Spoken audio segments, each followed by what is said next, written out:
I আছি তোর বাচ্চা কাছে লাগলে আই দিও টিয়া পয়সা লাগলে আই দিও সংসার লাগলে আই দিও তোর কোনো কিছু টেনশন করা লাগতো না তুই ভালো না। আসসালামু আলাইকুম প্রিয় দর্শক, সবার কি অবস্থা? হাজির হয়ে গেলাম বুম ফিল্মস নিবেদিত ব্যাচেলর পয়েন্ট নাটকের 2তম পর্ব কবে প্রচারিত হবে এবং এই পর্বে কী সব ঘটতে চলছে এবং কোন চ্যানেলে এটি দেখতে পারবেন তার অগ্রিম খবর নিয়ে।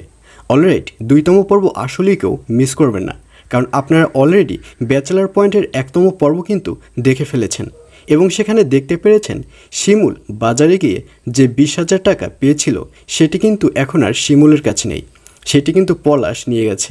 আসলে ওই 20,000 টাকা পলাশ মেরে খাবে আর এজন্যই প্ল্যান করেই সে টাকাটি নিয়ে গেছে। কিন্তু এই ব্যাপারটি শিমুল খুব ভালো করেই বুঝতে পেরেছে যে এই 20,000 টাকা যদি পলাশের কাছে থাকে তাহলে পুরো টাকাটি পলাশ ভেঙে খেয়ে ফেলবে।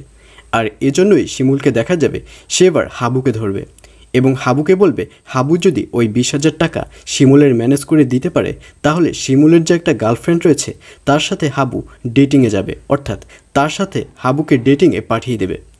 এবং শিমুলের কথা শুনে হাবু বিশাল একটা লোভের মধ্যে পড়ে যাবে এবং হাবু শিমুলকে কথা দিবে যে ঠিক আছে, পলাশের কাছ থেকে যেভাবেই হোক না কেন সে 20,000 টাকা নিয়ে আসবে। এবং পরবর্তীতে পরের দিন হাবুকে দেখা যাবে সে পলাশের রুমে সকাল সকাল ঢুকে যাবে এবং পলাশ যখন ঘুমে থাকবে তখন হাবু পলাশের রুম থেকে সেই 20,000 টাকা খুঁজতে থাকবে এবং এক পর্যায়ে খুঁজে পেয়েও যাবে এবং সেই টাকাটি শিমুলের হাতে ধরিয়ে দেবে। এবং সবথেকে মজার ব্যাপার হচ্ছে টাকাটি নেবার পর শিমুল হাবুকে যে প্রতিশ্রুতি দিয়েছিল সেই প্রতিশ্রুতি আর রাখবে না, অর্থাৎ শিমুল আর তার গার্লফ্রেন্ডের সাথে হাবুকে দেখা করিয়ে দিবে না। তো ভিউয়ার্স, জানিয়ে দিচ্ছি এই পর্বটি কোথায়, কবে এবং কোন চ্যানেলে প্রচারিত হবে।